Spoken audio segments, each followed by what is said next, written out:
ce que pensent les travailleuses du sexe de leur travail. Il y a débat de la chaîne Tataki. On est parti, tout le monde est prêt? Tout le monde est prêt? Oui, oui, oui, oui. Restons focus, exactement, restons focus. On s'égare un peu ce soir. Let's go, c'est parti. Il y a débat, let's go. Prostituée et qui fait son taf. Ok, la question peut paraître méga provoque, je suis d'accord. Mais quand on parle de prostitution en Suisse, on pense souvent aux dérives comme les réseaux de proxénétisme, la violence, le trafic d'êtres humains ou encore toutes les questions morales. Ça existe, c'est vrai, ça existe. Le truc, c'est qu'en Suisse, la prostitution, c'est légal et pourtant, on se questionne très très rarement sur ce que c'est qu'être travailleur et travailleuse du sexe. Qu'est-ce que ça implique dans ton quotidien? Comment est-ce que tu gères ta vie personnelle et ta vie sentimentale? Dans ce Y a débat, on a voulu poser un autre regard sur le sujet. Pour ça, on est allé rencontrer Yumi et Sonia, ces deux jeunes femmes qui ont fait ce choix de devenir travailleuses du sexe.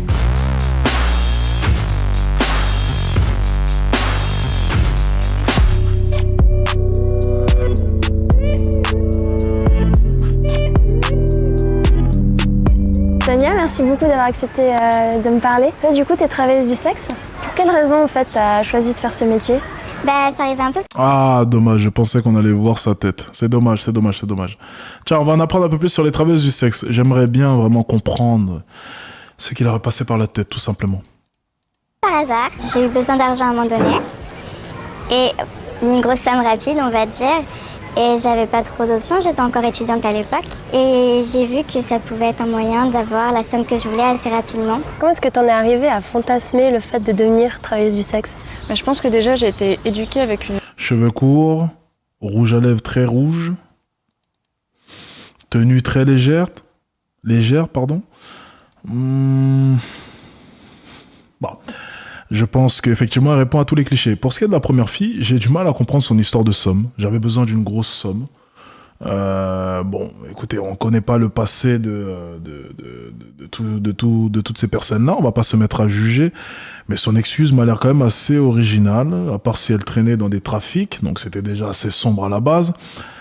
Je dois vous avouer une chose, ça a plus l'apparence d'être une excuse, hein, pour être tout à fait honnête avec vous.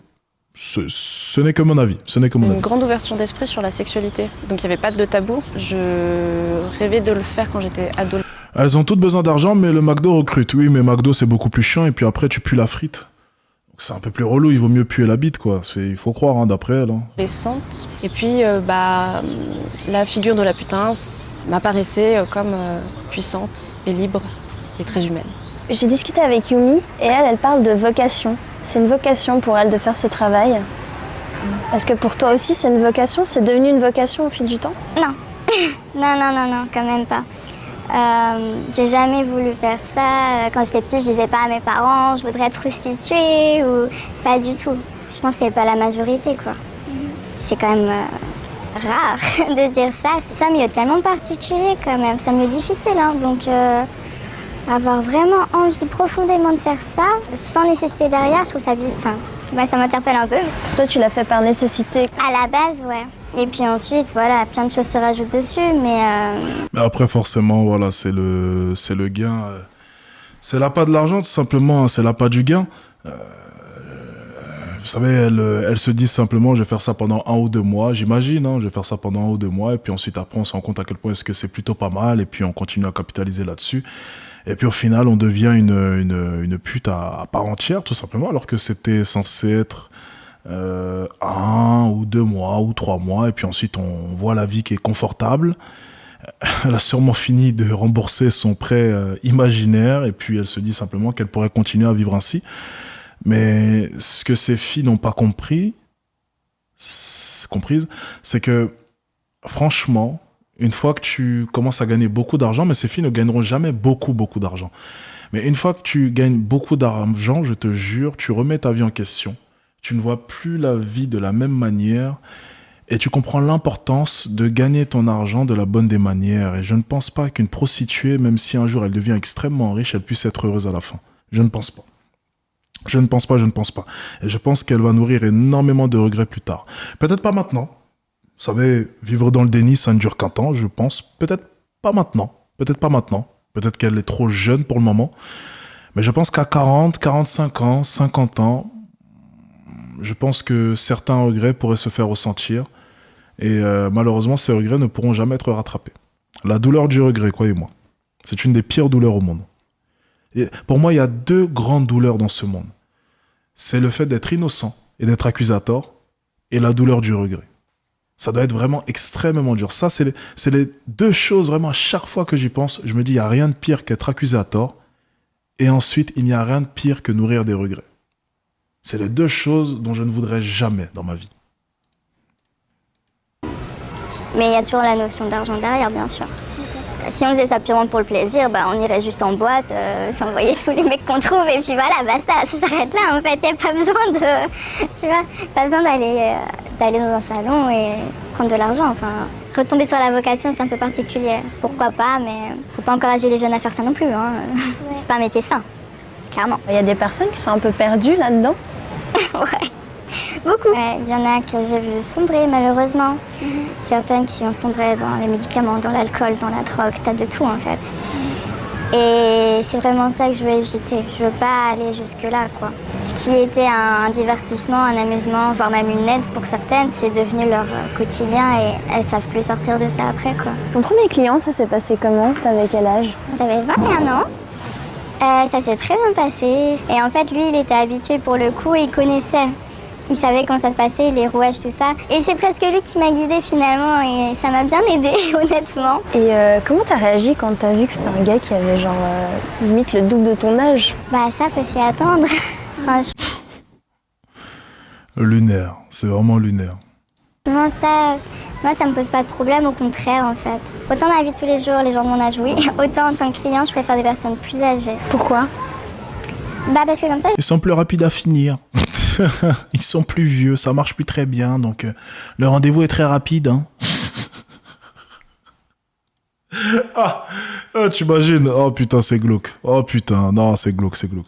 je différencie bien en fait, je pense. Il y a moins de risques en fait qu'ils veulent créer une relation avec toi plus profonde en fait. S'il est plus âgé, a priori, il a peut-être une vie de famille, alors que par exemple, des jeunes, il y en a qui confondent tout en fait et qui veulent devenir ta petite amie, qui reviennent, qui te harcèlent. Comment tu te sens après? Ça dépend du client. Il y a des fois, il passe la porte et je l'ai déjà oublié. Et il y a des fois, je me dis, lui, il était sympa, j'espère qu'il va revenir. Bon, globalement, j'ai pas trop de mauvaises expériences, donc ça va. De manière générale, j'ai plutôt tendance à me sentir forte, enfin puissante plutôt, et belle et utile.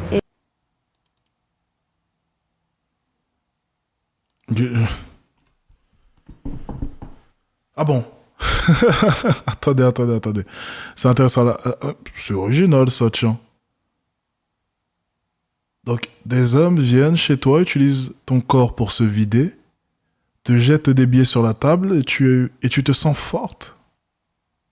C'est original, ça. Et vraiment dans un sentiment, comment dire, je me dis mais oui, voilà, ce métier-là, il fait sens pour moi, c'est le bon. Ok, c'est du déni. Ok, d'accord. C'est du déni. Je le répète encore une fois pour tous ceux qui n'auraient pas compris. Ça, c'est du déni. Ce n'est pas de sa faute. C'est juste un mécanisme du cerveau. Ok, c'est pour se protéger. Je le réexplique encore une fois. Ok, vous allez comprendre. Le déni, c'est quoi, les amis, pour les nouveaux? Refus inconscient d'admettre une réalité insupportable. Ce mécanisme consiste, par exemple, à considérer une mauvaise nouvelle comme si elle n'existait pas. Ok? Ou bien comme si elle n'était pas grave aussi. Ça peut être aussi ça.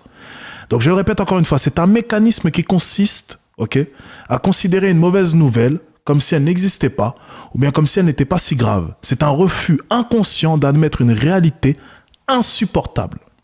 Voilà. Cette jeune femme est dans le déni, ça ne fait aucun doute.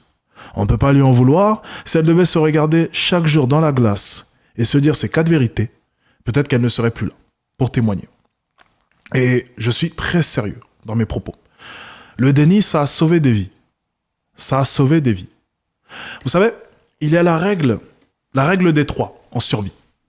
Ok?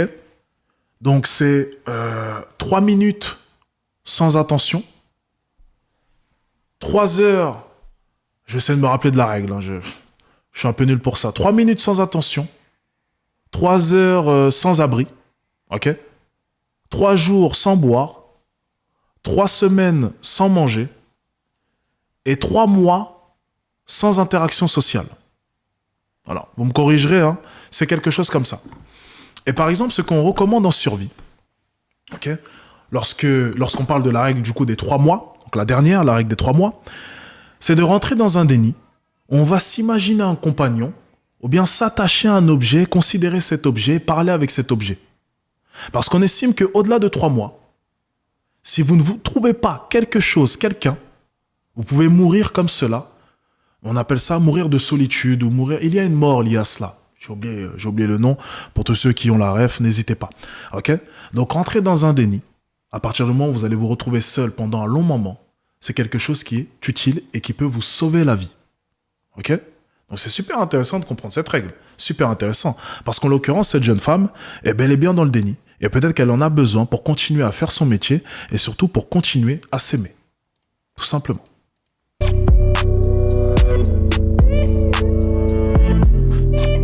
Tes amis, ta famille, ça? Ah oui, tu peux mourir de solitude, tu peux mourir de tristesse. Regardez par exemple la dernière fois, regardez le reportage. Vous savez ceux qui ont passé, alors ils avaient passé combien? Je crois que c'était 400 et quelques jours dans la mer. Océan. Pour ceux qui se rappellent. Un des deux était mort de tristesse. Il refusait de manger au bout de quelques mois et il s'est laissé mourir.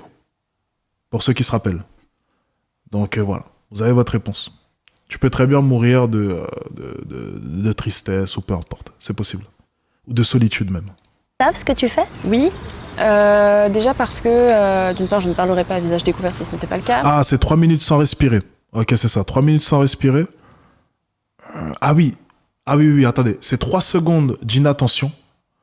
3 minutes sans respirer. Exactement. 3 minutes sans respirer. 3 heures sans se couvrir. Ok, exactement, merci. Merci pour la correction. Ensuite parce que ça fait partie de mon identité. Comme c'est un métier que j'aime et que j'investis, eh bien je n'ai pas de honte à dire ce que je fais. Et du coup, c'est même devenu une fierté. Et donc maintenant, c'est comment dire, il faut me prendre avec. C'est-à-dire que si on n'accepte pas le travail du sexe ou quoi que ce soit, on ne peut pas entrer en lien avec moi, ce n'est pas possible. Et au quotidien, est-ce que c'est quelque chose que tu assumes? Par exemple, quand on te pose la question, qu'est-ce que tu fais dans la vie? Tu réponds quoi? Comme le stigma est quand même assez lourd à porter, parfois je dis que je suis sexothérapeute, ce qui est une semi-vérité, on va dire. Disons que si je ne le dis pas, c'est par confort et par flemme de devoir expliquer, d'être obligé de revendiquer, parce qu'à chaque fois qu'on dit « ok, je suis travailleuse du sexe », il faut le faire avec force parce qu'on ne sait pas la réaction de la personne et ça peut être violent, ça peut être du rejet en fait. Est-ce qu'il y a quelque chose que tu kiffes dans ce taf qui fait que tu restes? Je pense que c'est l'ambiance en grande partie. C'est vraiment un monde très spécial, très à part. Soit t'adhères pas. Mais quand t'es dedans, si tu t'entends bien un peu avec tout le monde, c'est un groupe quoi. T'es vraiment dans une bulle.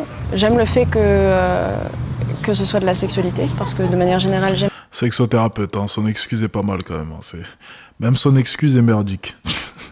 La sexualité parce que pour moi c'est la rencontre la plus pure qu'on puisse avoir entre individus. J'aime voir les clients repartir avec un grand sourire parce que j'ai participé à leur bien-être ou en tout cas leur mieux-être. Qu'est-ce qui est le plus dur quand on est travailleuse du sexe? Alors, de ce que j'ai vu, des collègues que j'ai pu rencontrer, le plus dur, c'est le mensonge. C'est d'être obligé de mentir, de ne pas pouvoir dire ce qu'on fait, de ne pas pouvoir du coup avoir de la fierté, parce que si on est obligé de mentir, on ne peut pas en faire une fierté. Du coup, la honte qui en découle, l'image négative qui va en découler de soi-même. C'est le gros point noir de ce travail en fait. Il faut pouvoir mentir en permanence. En plus, je ne mens pas très bien au quotidien, même pas du tout. Mais genre tes parents, ils se doutent de rien? Non, non. Après, je leur ai dit que je bossais dans la restauration. Puis quand ils ont voulu venir voir au bout de quelques temps, je dis en fait j'ai changé. Donc là j'ai... C'est bien, je pense que tes parents maintenant t'ont reconnu, sachant qu'ils doivent être elle doit être en Suisse, je pense. Tataki, ça doit être regardé en Suisse. Bon, ben, bingo, maintenant on sait que t'es une pute. C'est super, tiens, c'est super. C'est un autre truc, en fait c'est ça. T'es tout le temps dans le mensonge en fait. En fait, le pire dans le travail du sexe, ce n'est pas le travail du sexe, c'est le regard des gens. Parler justement de liberté, de choix, de plaisir donné à l'autre, en parlant de la prostitution, ça peut en choquer. Tu as un discours très libéré sur ce travail. Comment? Mais regarde ses cheveux. Bien sûr que oui, elle a un discours très libéré. On n'avait pas remarqué. Avant même qu'elle ait ouvert la bouche, ok, je le savais. Avant même qu'elle ait ouvert la bouche. Est-ce que tu penses que ça s'est réceptionné de manière générale? Je pense L'habit ne fait pas le moine, Alex. Ce n'est pas parce qu'elle a les cheveux courts, un rouge à lèvres très marqué, une tenue très légère, que c'est une féministe avec des idées libérales. Non, ça n'a rien à voir, Alex. L'habit ne fait pas le moine. Eh ben si, regarde mon coco. L'habit fait le moine. Je pense que la première réaction, ça doit être de la surprise, précisément parce que c'est hors de ces stéréotypes-là et de ces préjugés-là. Parce que quel genre de stéréotypes les gens ont en général? On ne peut pas avoir choisi d'exercer dans la sexualité, on ne peut pas, en tant que femme, avoir des rapports sexuels avec des hommes qu'on ne désire pas, ou avec qui on n'a pas de lien, ou avec qui on n'a pas de sentiments amoureux, parce qu'il y a encore ce préjugé selon lequel les femmes elles n'ont de sexualité que quand elles sont amoureuses. Il y a trop le cliché alcool, sexe, drogue, ça m'énerve déjà. Je bois pas, je ne me drogue pas, je fume même pas. Sur l'âge, c'est pas qu'un cliché de dire que la moyenne d'âge est jeune, c'est vrai. Plus t'es jeune, plus tu fonctionnes. Tu le fais de ton plein gré, mais d'autres non. Est-ce que t'en as conscience aussi de ça? Est-ce que t'as croisé des filles qui ne le faisaient pas de leur plein gré? Ouais, et ça c'est vraiment le plus triste, je pense. Tu vois, encore les jeunes qui tombent un peu là-dedans, par excès de jeunesse ou quoi, ok. Mais celles qui font ça parce qu'elles sont forcées, c'est terrible. Pour moi, je distingue vraiment la prostitution de l'exploitation. Si derrière prostitution, le premier préjugé qui vient, c'est exploitation, en fait, on ne distingue plus les personnes justement qui le font de manière consentante et les personnes qui sont exploitées. Et quand bien même on est contre la prostitution, c'est hyper important de distinguer les deux pour mieux aider les personnes exploitées. Parce que si une personne comme moi qui le... Hangar à teub, hein, les gars, ça... Les gars, commencez pas, les amis, commencez pas. Un peu de respect, s'il vous plaît, dans le chat. Hangar à teub, non mais sérieusement, les gars, grandissez, arrêtez, voyons, c'est pas drôle. vit bien et qu'il investit de sens. Et puis une personne qui a été arrachée du Nigeria pour être mise sur le trottoir ici par une mama, on est au même niveau, c'est problématique pour tout le monde.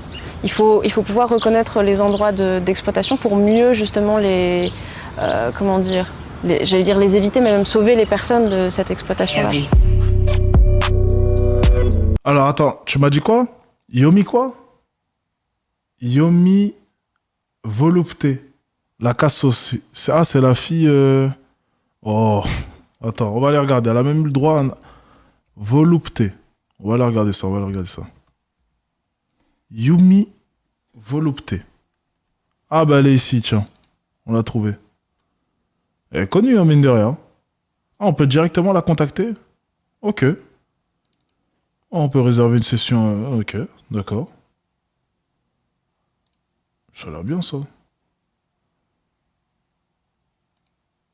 Alors, mon mail, Yomi Volupte, mon numéro de téléphone. Si ma démarche vous intéresse, je vous invite à m'écrire par SMS, WhatsApp ou mail, au moins la veille pour le lendemain, en me donnant votre prénom, votre âge, en m'expliquant un peu vos envies. Et si vous avez déjà des idées de date pour une rencontre, n'hésitez pas à me les donner. Sachez que je ne prends pas de rendez-vous avant 13h. Une fois que nous aurons convenu d'un rendez-vous, je vous invite à me reconfirmer le rendez-vous le matin même du rendez-vous.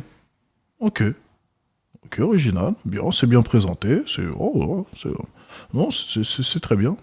Yomi Volupte, petite photo, hop. Oh, c'est très bien. Laissez-moi vous expliquer ma démarche. Je suis dans une démarche de bienveillance, d'ouverture d'esprit et d'écoute. Le massage est un excellent moyen de me connecter à vous. Oh, elle a l'air d'aimer ça. Hein. Ok. Mes mensurations, très important, il faut s'informer les amis. 1m69 et oui, taillé pour le plaisir, poids 50 kg, poitrine 75A. Ok, français. Les tailles suisses sont différentes, bon pas besoin de préciser, on s'imagine que c'est pas... Tour de taille 65, tour de hanche 85. Ok, je vois. 4 petits tatouages, c'est précis, c'est précis. Ok, rétro. C'est très précis, ok. D'accord, intéressant. Bon, j'ai eu l'impression d'être au marché. Écoutez, au moins c'est précis, c'est bien, Non, elle a l'air très professionnelle. Peut-être qu'elle aime vraiment ça, tiens.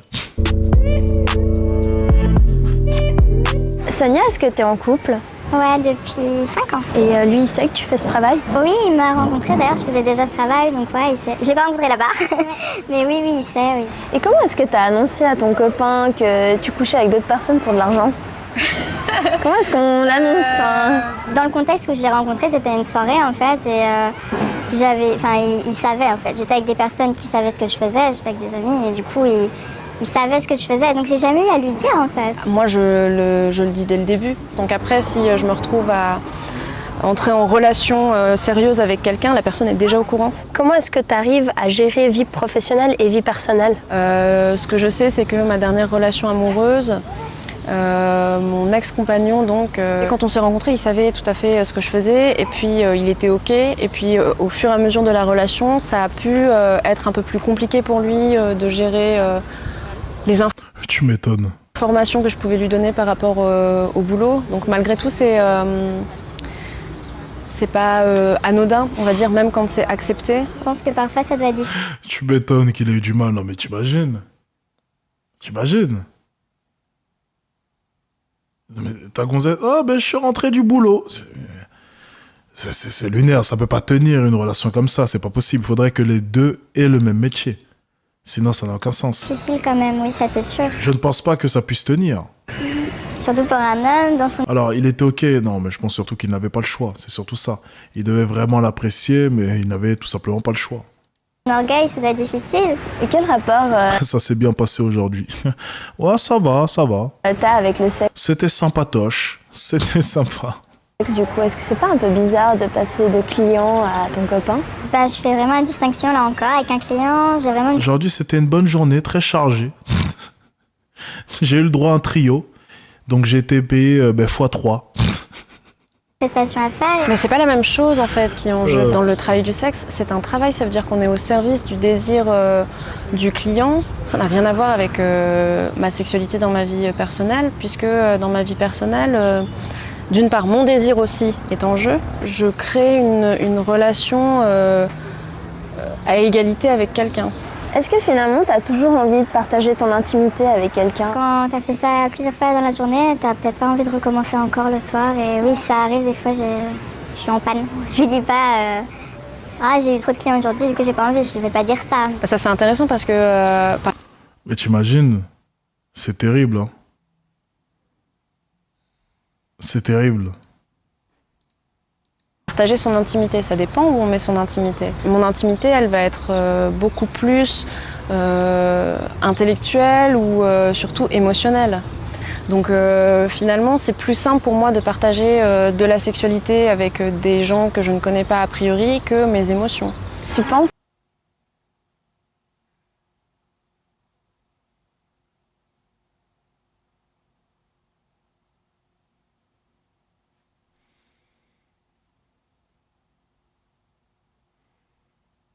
que dans la durée, c'est possible de maintenir une relation amoureuse en faisant ce taf? Bah du coup, nous on tient depuis 5 ans quand même, donc c'est relativement long je pense. Faut voir, il y en a qui sont mariés, hein, donc qui ont des enfants et tout, elles y arrivent aussi. Il y en a, ça peut être très vite, donc c'est vraiment propre à chacun, mais je pense que oui on peut. Est-ce que ça t'est déjà arrivé de, je sais pas, de tomber amoureuse d'un client? Je suis jamais tombée amoureuse d'un client. Après, j'ai déjà eu des personnes qui étaient clients qui sont devenus amants. Mais du coup, on sort en fait de la relation client et pour entrer dans un autre type de relation. Beaucoup de TDS ont du mal à parler de leur travail. Pourquoi est-ce que toi, tu as accepté de le faire aujourd'hui? Je sais bien que mon point de vue n'est pas celui de tout le monde et que même certaines travailleuses du sexe sont peut-être pas du tout d'accord avec mon point de vue, et c'est OK. Mais au moins, j'apporte une vision des choses sur lesquelles peut-être certaines personnes vont se reconnaître. On est marre aussi des clichés qu'on véhicule. Ouais, bien sûr, les gars. Les putes vont se marier, je vous l'ai toujours dit. Il faut bien que les putes se marient. Il y aura toujours des mecs pour les marier, ne vous inquiétez pas. Il y aura des mecs pour accepter. Ne vous inquiétez pas. Parfois sur ce métier, même très souvent qu'on véhicule sur ce métier. Et du coup, j'avais vraiment envie de donner mon point de vue en fait et d'expliquer à qui voudrait l'entendre qu'on n'est pas toutes des blondes siliconées, alcoolisées ou droguées.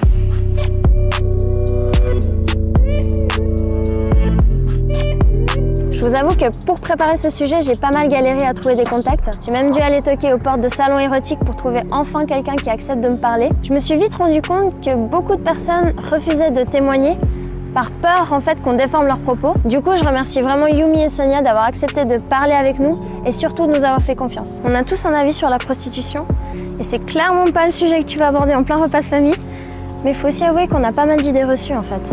D'avoir pu discuter là avec deux femmes qui ont une vision complètement différente de tout ce que j'avais en tête, c'est assez déroutant. Moi, j'avais toujours vu les travailleuses du sexe comme des filles qui étaient des victimes ou des filles qui faisaient ça parce qu'elles n'avaient pas d'autre solution. J'insiste vraiment dans ce Il y a débat. On n'a pas du tout voulu mélanger prostitution légale de l'exploitation qui se pratique et qui existe vraiment en Suisse. Peut-être dans un prochain Il y a débat. En attendant, n'hésite pas à donner ton avis en commentaire. Abonne-toi à Tataki et moi je te retrouve tout bientôt pour un prochain épisode de Il y a débat. Tu verras, il y aura pas mal de changements. Je vais pas trouver la poignée tout de suite.